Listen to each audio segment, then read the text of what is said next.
These here men are on a mission from God to acquire circular discs, and this is where the trek begins. Turn around, Brandon. Smile for the camera. Frank. Okay. Cheers. Hell hath no fury for what is coming to the fair.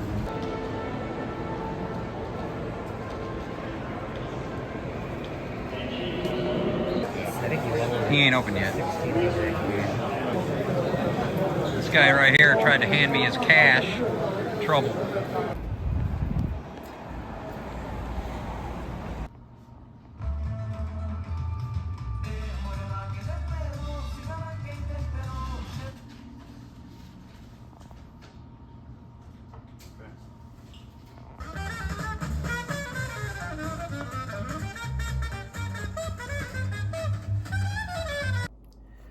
All right, good evening, VC.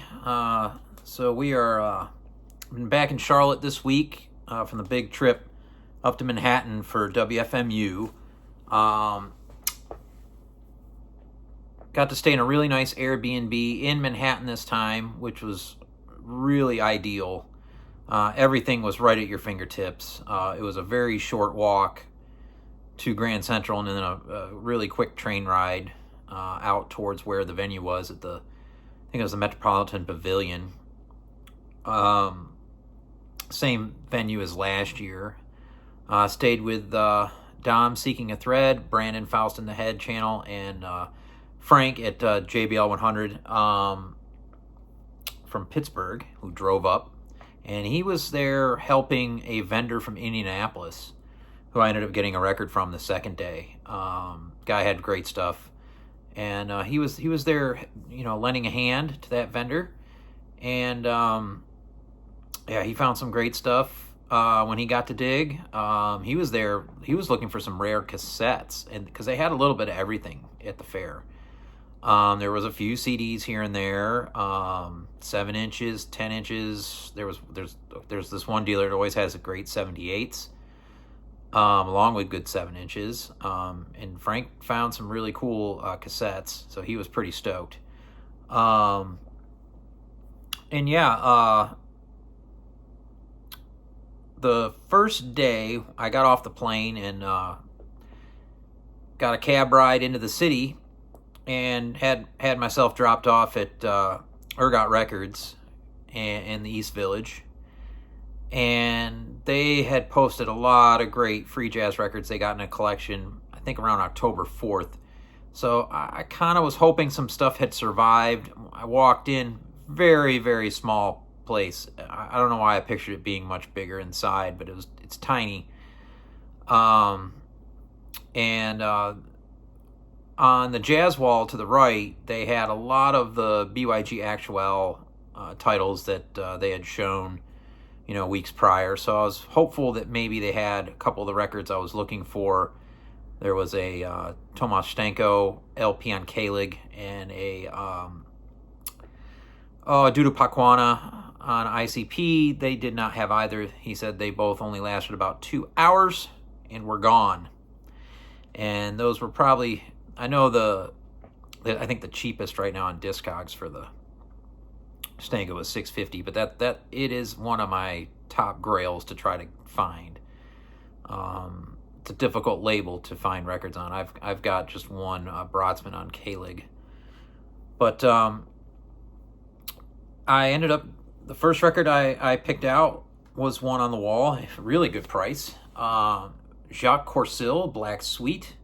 So this is BYG Actual number 49 in the series.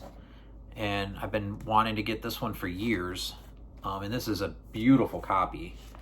In fantastic condition, the vinyl, or the vinyl and the jacket. These jackets don't always survive too well. They're not all that strong of a jacket. These European made ones, but yeah, this is a beautiful, beautiful LP. And a wonderful group on this. There you go.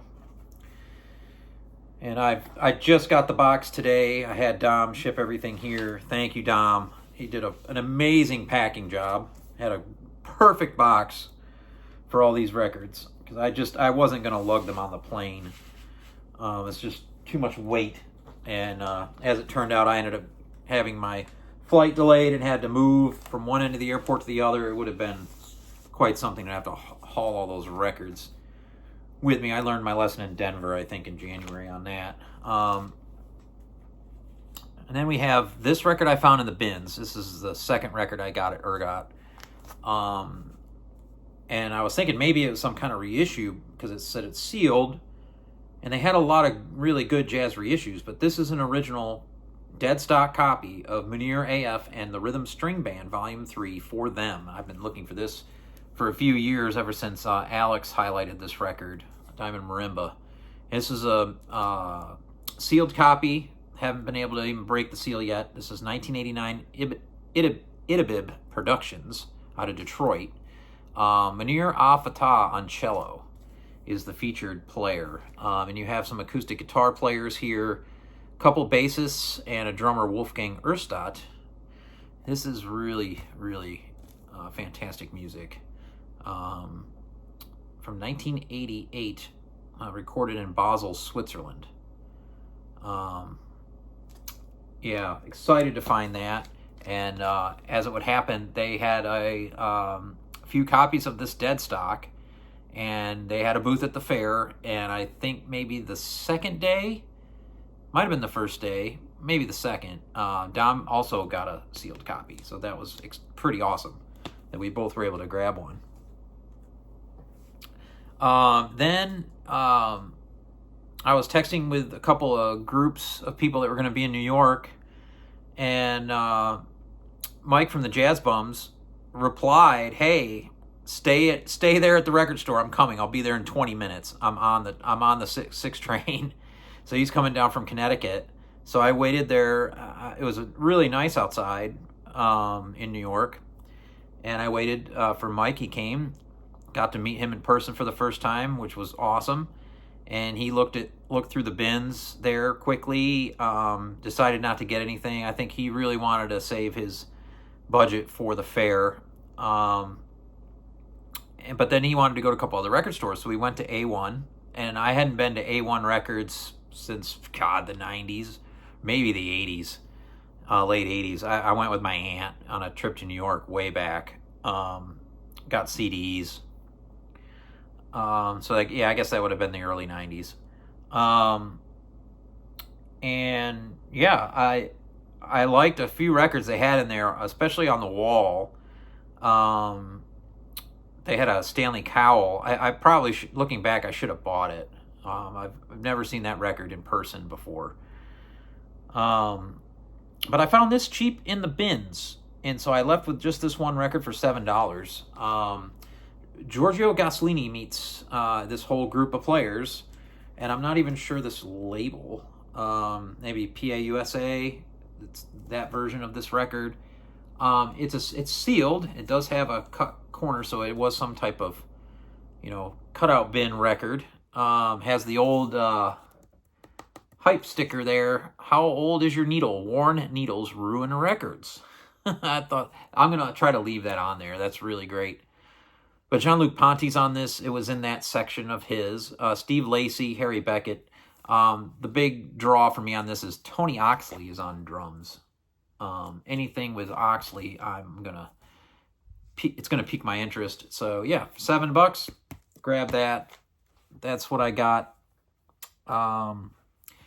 The Friday before the fair started on Saturday. I got to the apartment, exchanged some VCLT with the guys, and Dom was kind enough to gift me this record. He knows I'm a huge Lungfish fan. It is my favorite band of all time, and anything that's related to the band. So this is a record I did not have, an electronic experimental record from Daniel Higgs, the lead singer of Lungfish. This is Clairaudience Fellowship, Follows Baltimore by Twig Harper and Daniel Higgs. And what's interesting, it does have a price sticker from Pharmacy Records down in Greenville, South Carolina. This is 2010 Thrill Jockey. And so excited to listen to this. I have never heard that record. I didn't even know it existed. And he also gifted me this record. So it's a American primitive guitar player Ethan W.L., and this is Blood Farm. This is a brand new copy of this record. This is on Carbon Records, Joe Tunis's label out of Rochester. Great label. Been loving the stuff that he's been putting out.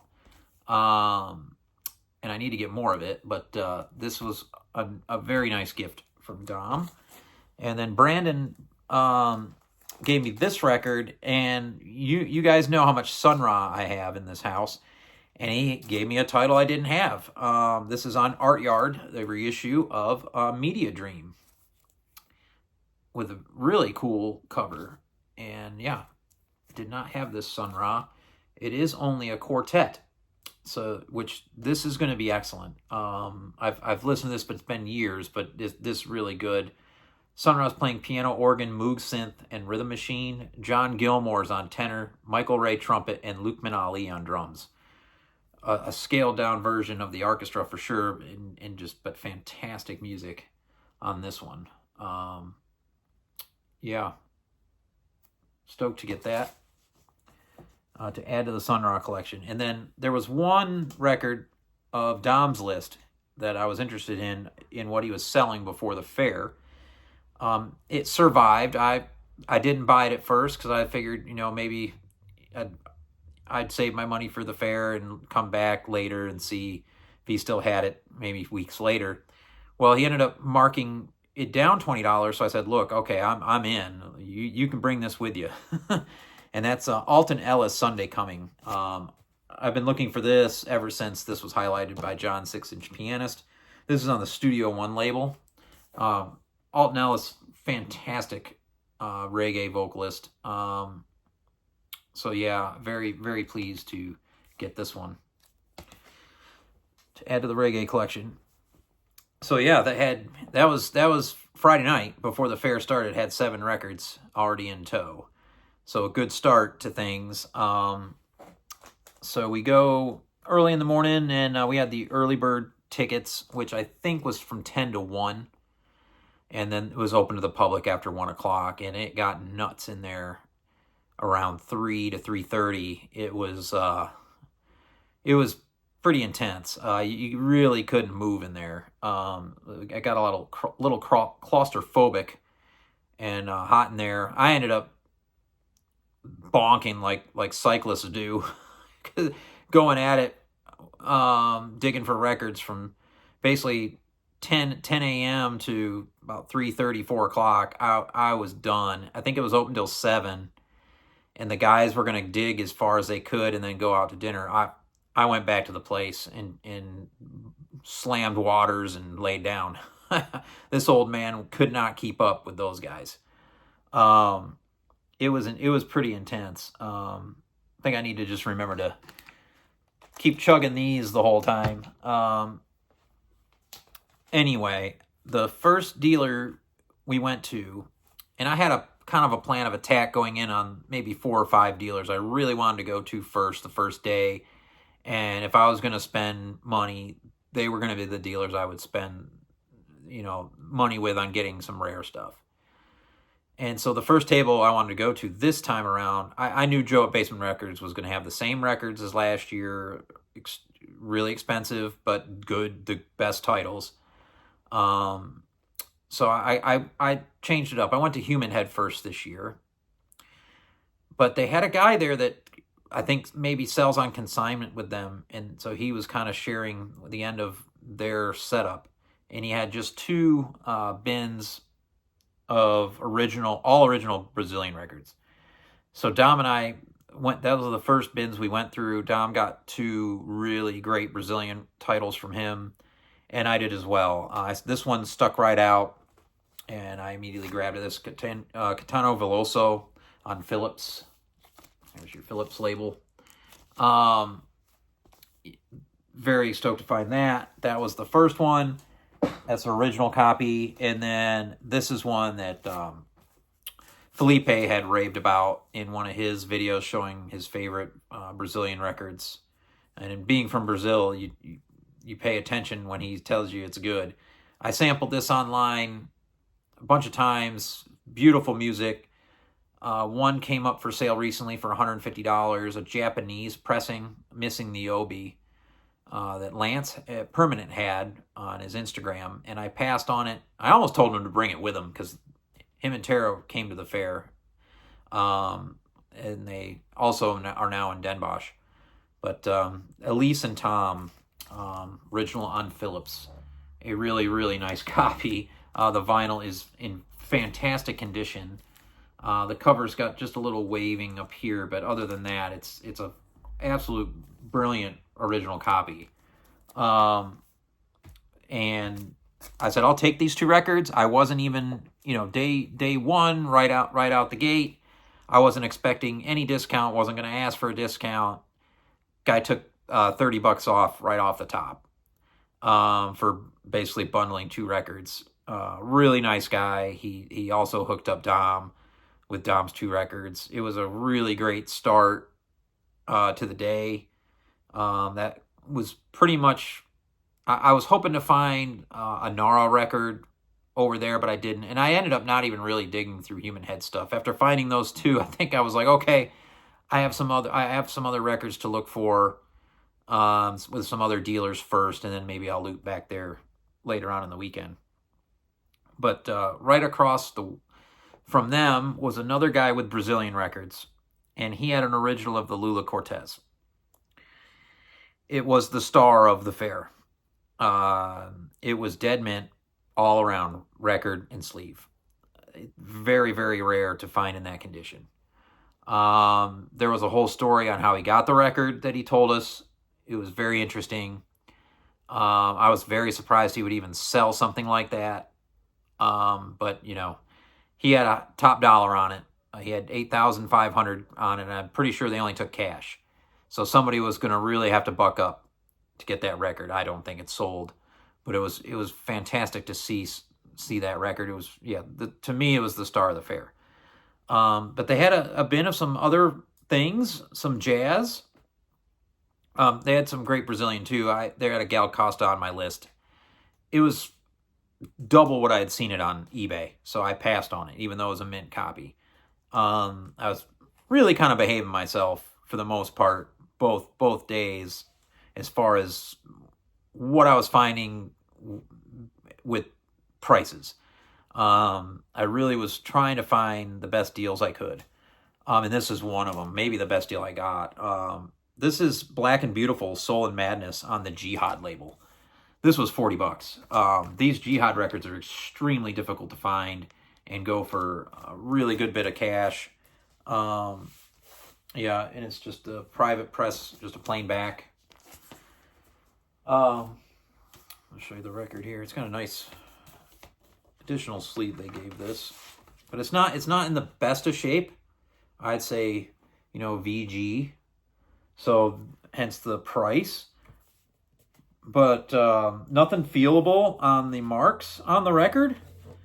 If I would have felt any of those marks, I probably would have left it behind, being that early in the fair, figuring maybe I could find another copy at another dealer. But I went for it. So I was extremely happy to get it. We'll see how this plays. I'm going to clean it up. And the only record I've got on this label, I've been in the market for a Black Mass from Sun Ra for years. There was one at the fair last year that I passed on that was $500. That a guy, he ended up trading it to another dealer. But I have that on cassette, a bootleg. But that was a cool find. And so my next inclination was to make a beeline to Mind Cure. And he's the only one that moved his booth, or they moved it on him.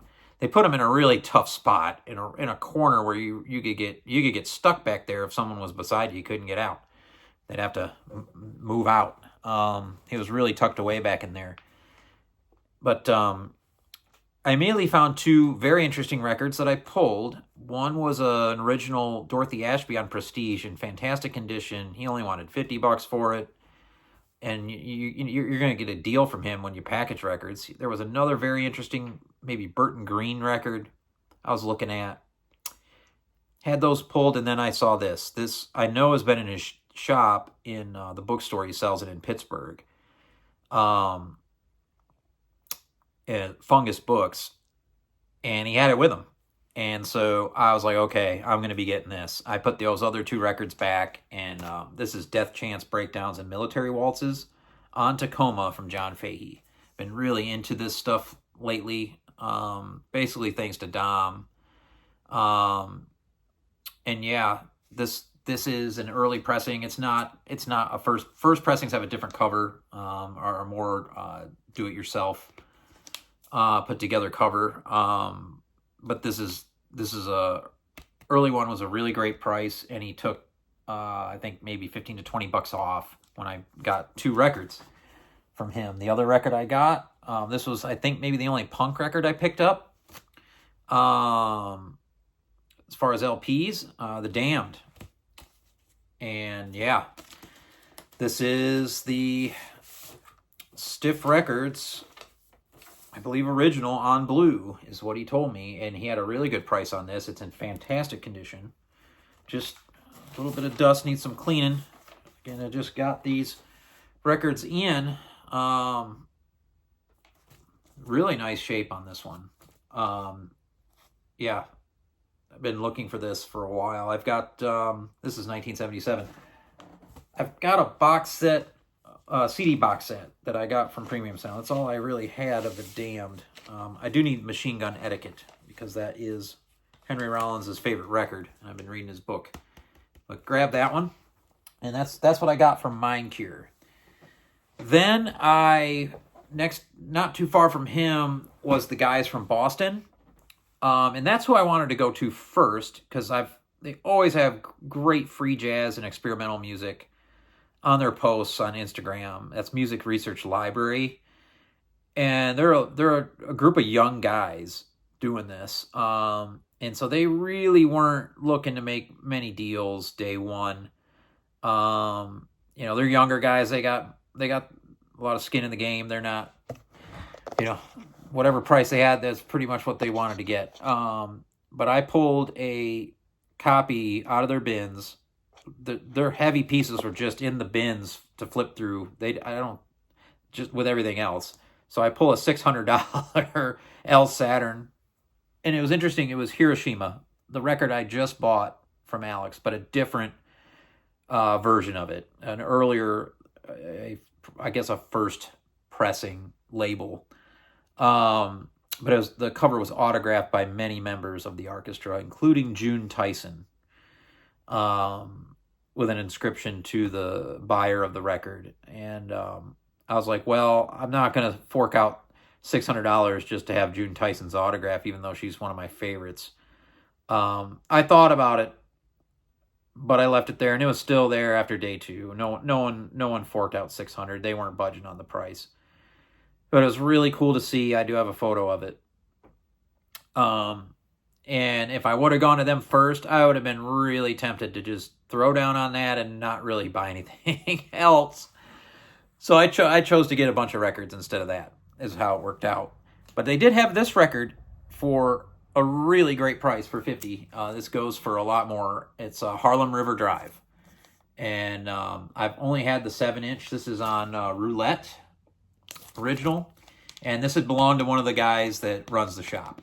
And he said, yeah, he had upgraded. This was his so-called starter copy, a VG copy. So I'm happy to get it for half of what, at least half of what it goes for.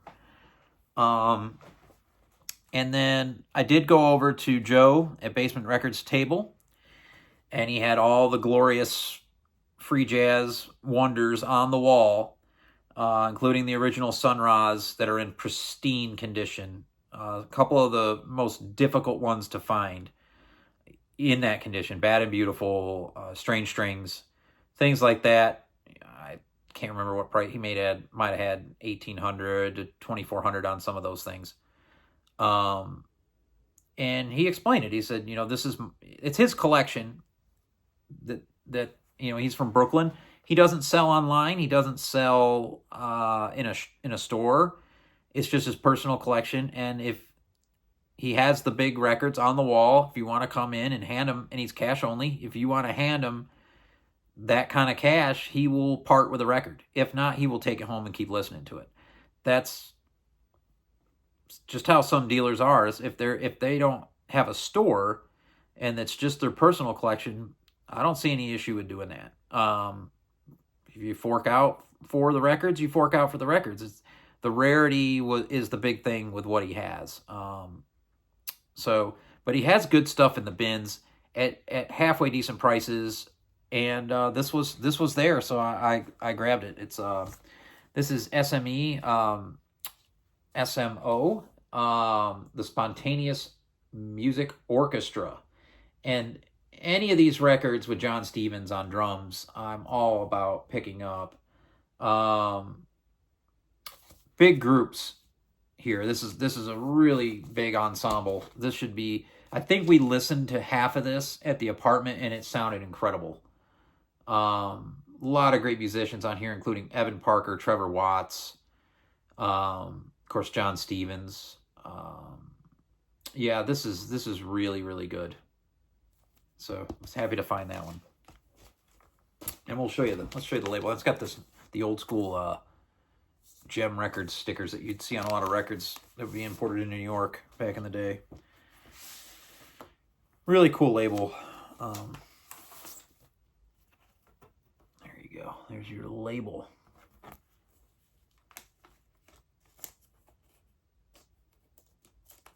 Made in England.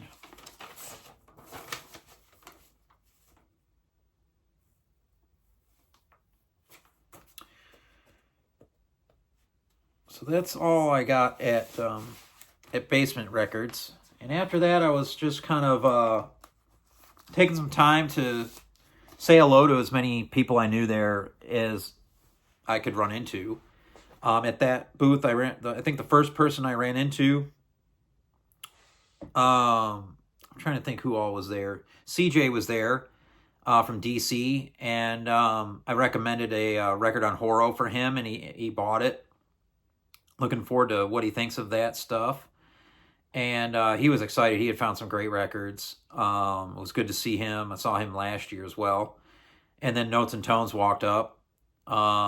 He wasn't feeling all that well, but he was getting into the bins right away at Joe's booth.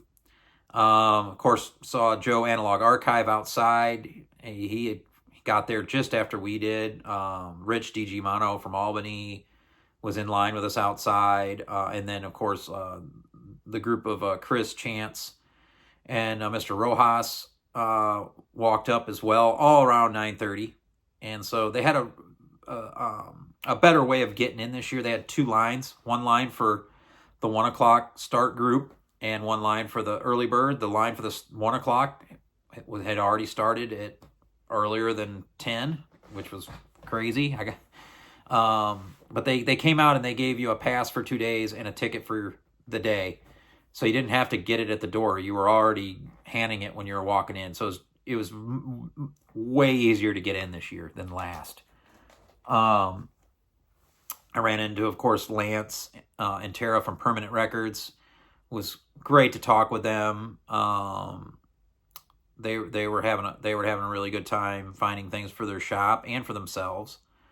Lance found a very rare folk rock record. He was stoked to find. I think that was even on day 2.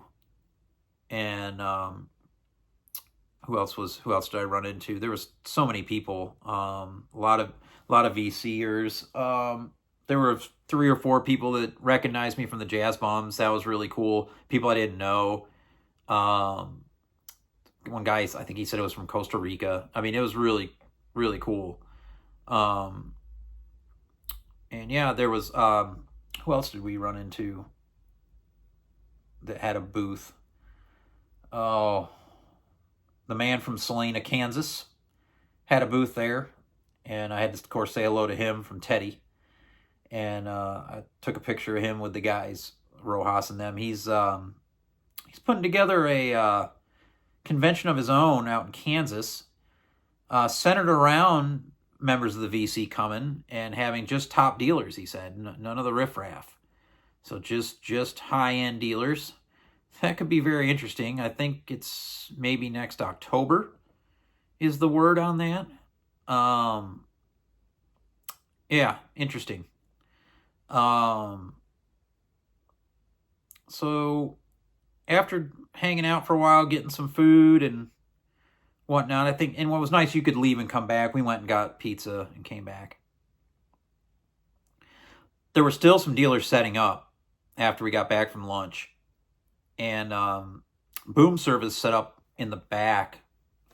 And I just happened to be over that way when they started setting up, and I saw the guy put this record on the wall. I gave him a few minutes to get settled, and then I told him, you can take that right back down off the wall. I'm probably going to buy it. And I tried to get a deal on this, and they were like, no, it's day one. You're not getting a deal on this record. I said, okay, well, I'm still going to buy it. The Daniel Sextet on Urgot Records out of New York. I've been looking for this one for quite a while. A lot of players I don't know on this, including Otis Harris on alto, but Ted Daniel plays trumpet, flugelhorn, French horn, and Moroccan bugle on this record. And Dom also found a copy of this later on at the fair on, I think, day 2 for much cheaper than I found it for. So yeah, pretty happy to find this. We never saw the Tapestry record, Sherv. And Sherv, we struck out on your list. I was shocked. Did not see any of the records on your list, brother. So apologize for that, but yeah, just wasn't in the cards. So then after finding that, I'm thinking, yeah, is this still day 1? Yeah, day 1 still. I went out to use the restroom, and when I was going to go into the restroom, Rojas is coming out. So I stopped and talked to him, and I was like, hey, man, let's see what you found so far. So he's like, man, I'm going to show you something. It's going to blow your mind. And I said, all right, let's see it. And so he pulled out a very rare Brazilian record, and he's like, I'm going to show you what this goes for on Discogs. And it was over 4 figures on Discogs. Only 1 copy for sale. Very valuable record. I think he got it for 125. So he got the steal of the fair. It was in beautiful condition. So I was like, dang. He's like, yeah, there's this Brazilian dealer. It's an older guy, and he's got a young guy helping him, but looks like he's just moving on, like some crates of his personal collection, all Brazilian. I said, you can you show me where he is? Have you gotten everything from him you want? I don't want to mess with your honey hole here that you found. He's like, oh yeah, I'll take you over there. So he took me over to the guy, and I bought 3 records because the prices were incredible. And some of these I had seen at other booths before Rojas showed me this guy's table. And yeah, we'll talk about that a little bit. This was one I think actually John Digital Gramophone got not too long ago. This is Club da Esquina 2 from Milton Nascimento, a double. This was marked 40, and I got a deal when I got these 3 records. So for 40 was the sticker on this. I couldn't believe it. So that was a huge one for me. I've got the other record as well. Surprised he still had this that far into the day. Really nice copy with the original inners still. I mean, this is just a gorgeous condition on this. It's minty. And it's hard to find good Brazilian records in that kind of shape. So that was a big one from his table. This one, the cover's not in the best of shape, but I had seen a copy for $50 at another table. I've seen it go for even up to $100, which is kind of crazy for this one online. But this was $10, so this was a no-brainer. Chico Buarque Construção. I'm not sure how to say that. This is great Brazilian stuff on Philips. This is one that Alex championed years ago, and so I had to pick this up. Some of the songs aren't my favorite. I've listened to it online in the past, but this was a really nice copy for $10. So I mean, I had to jump on that. On Philips, and all these Philips pressed records just sound so good. Yeah, just been it's what's nice about the side here with the damage. There is a little bit of tape that you can't tell there, so it's fixed. So it's really cool. And then I was looking. He had a bunch of Gnarly Owl records. One was $125, but this one was like I think this was also maybe $10 or $20. And he gave me a deal for getting all three. So this is Gnarly Owl, Os Meus Amigos São Barato on Philips. Don't know this one. I'm not sure the year. I haven't had a chance to log any of this on Discogs. Maybe 1977 on the Phonogram Philips label. Beautiful singer-guitarist, Gnarly Owl, or Leo. So I was happy to find that. And then I was on the other end of things, and Brandon came over and was like, dude, you got to go find Dom. He found a record for you. So Patrick from France, which was the highlight dealer for those guys at the fair 2 years ago when it was in Brooklyn, was there again, and he had not a whole lot of records, but what he had was incredible. And this was one on my top 20 list of records I wanted to find. And he had a beautiful copy of Catherine Ribeiro and Alps Pie on Philips as well. And so a French original, and Dom grabbed it for me. And stoked to get this one. This is fantastic music. Really love the guitars in this band, and her very unique vocals, very kind of experimental almost. They lean a little prog at times, this band, but it's the kind of prog I really dig. Great stuff from France. And then I saw this record, and I saw the price, and I hemmed and hawed about it and left it for a while. And by the end of things, I wasn't feeling all that great. Starting to wear down a little bit. I was like, okay, I'm going to get this record, and then I'm probably going to go back to the house and relax and drink some water and stuff. And that's what I did. I went and I got a really good deal on this from Patrick. It ended up being, I think, $57 or something like that. Or maybe it was 57 euros. I don't know, but he had like, I think 89 euros on it, and he ended up getting it for 57. I told him I bought a bunch of his records that were on consignment through Lance, maybe buttered them up a little bit. But Art Ensemble of Chicago, People in Sorrow, an original French pressing on the Path EMI label. Very excited to get this. I've got a Nessa copy, but to have a French original of my favorite Art Ensemble record, this is very ambient.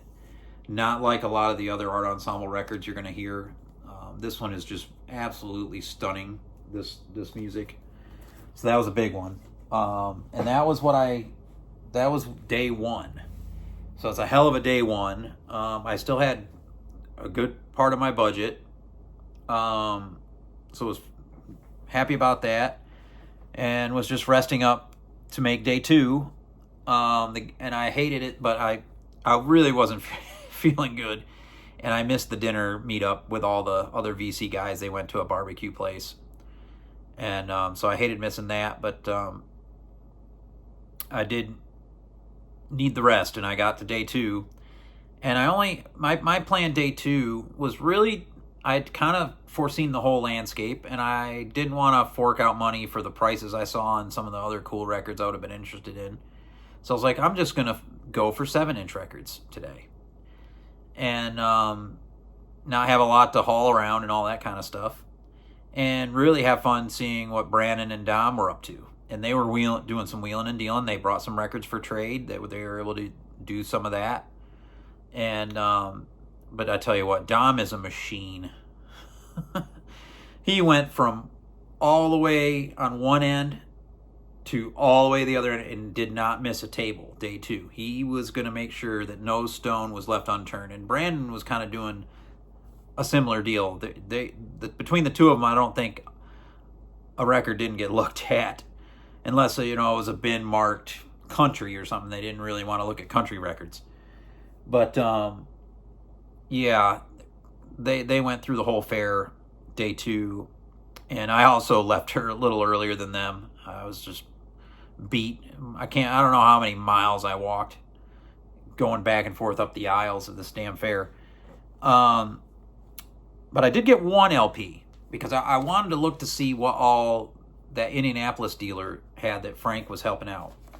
And so I ended up looking. He had one section marked Eastern European. I said, oh, that's interesting. And I love this label, the Polski Nagrania Musa label. And they had this record from SBB. And we put this on in the apartment, and it starts with some vocals that aren't my favorite, but when the band starts jamming on this, oh, this is killer. So yeah, this is staying in the collection. 2 long sides. The jamming on this is great. It's a little bit of fusion type jazz from Poland, and this was pretty inexpensive, and it's a perfect copy. It sounded great. I mean, it's a mint copy as far as the LP. Yeah, there's not a mark on it. I don't think this got played too much. Probably from the 70s, this record. And yeah, had to pick that up. I don't know if it says what year on it. Don't know any of these players.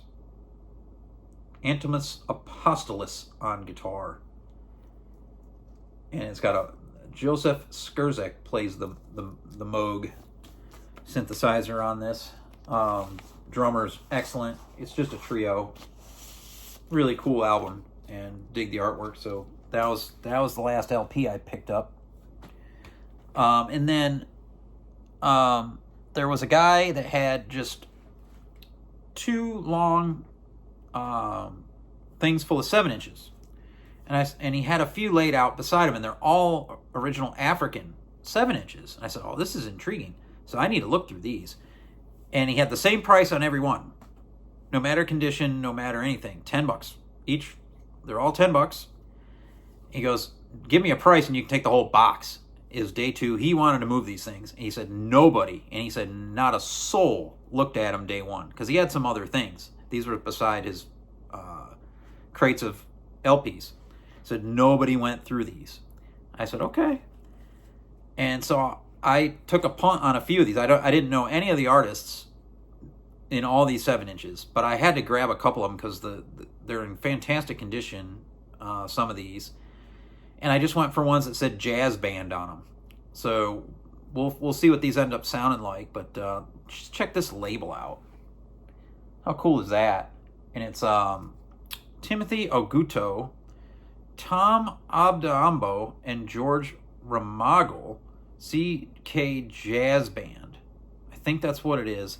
No idea. Not sure what country. I haven't had a chance to look it up yet, but I just took a punt on that one.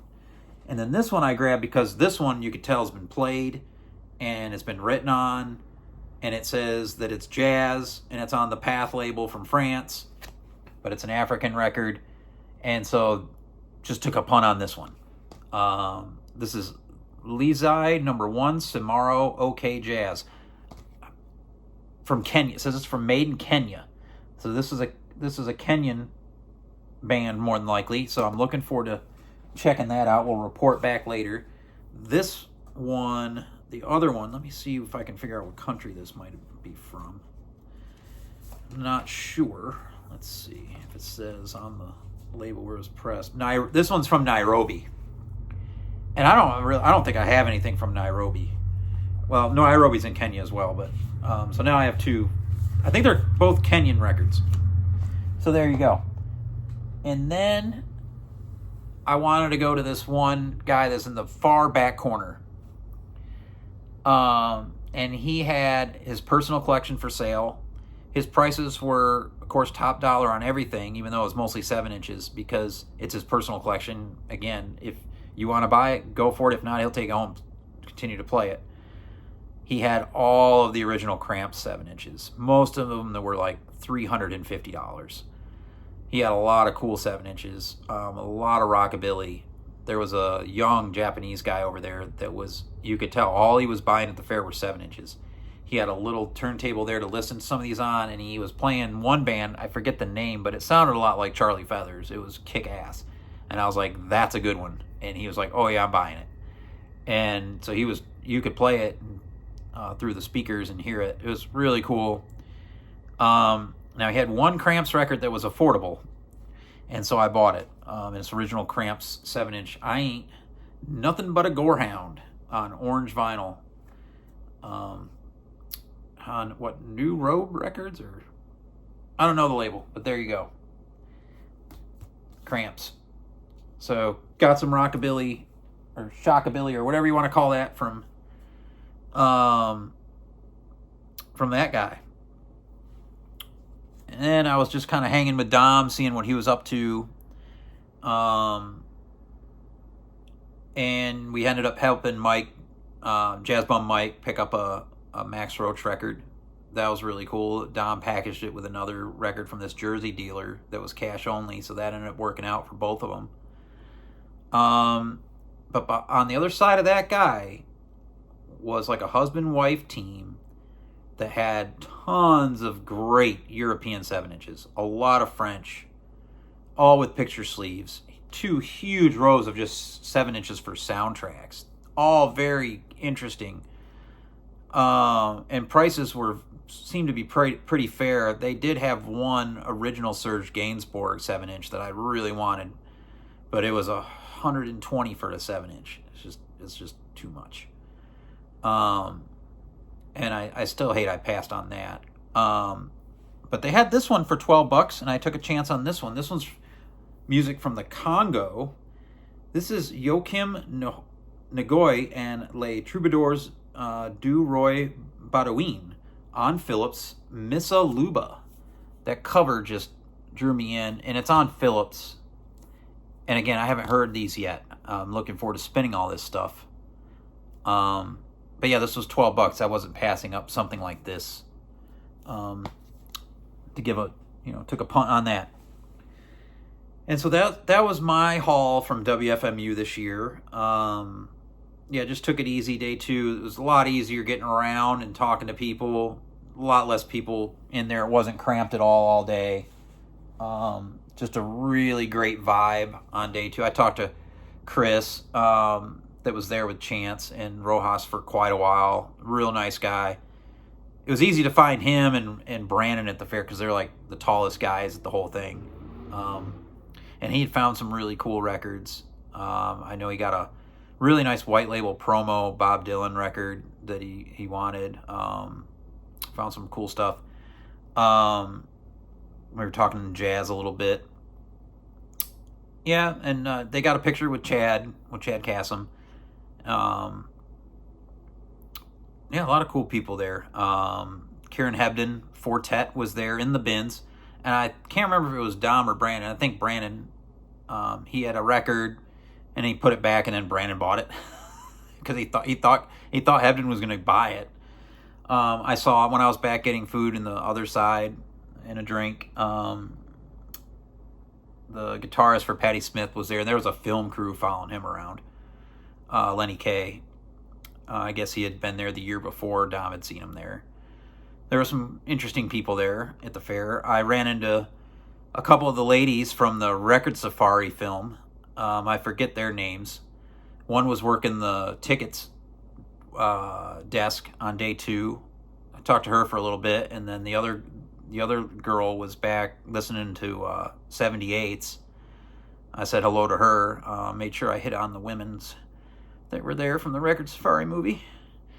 And then back at the place, we were listening to records because Dom and Brandon always bring a nice record player with some nice little speakers to play in the apartment, and we were playing some of the stuff we picked up.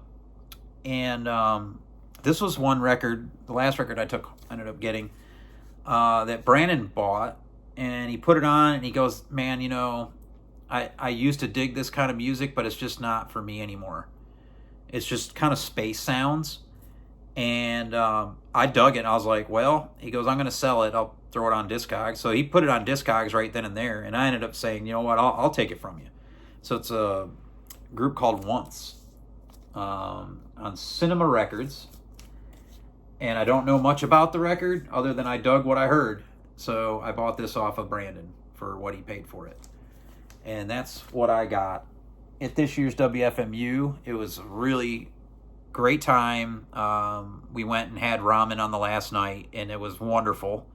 They had these appetizers, these little Asian pork sausages that were off the hook. I could have had like a bunch of those. Yeah, great time with those guys. Huge thanks to Dom for shipping these to me. He used a wonderful box. Everything arrived in perfect condition and arrived today on a day I was off of work. Couldn't have worked out any better. And then next year, this thing is going to be 3 days long. So I'm going to have to get to Gold's Gym and get my body right to put up with, or to keep up with these young guys. They're machines, I tell you. I think between the four of us, you had Frank in there, we took home over 100 records. So we yanked a lot out of that building. Anyway, hope you're all well. Peace.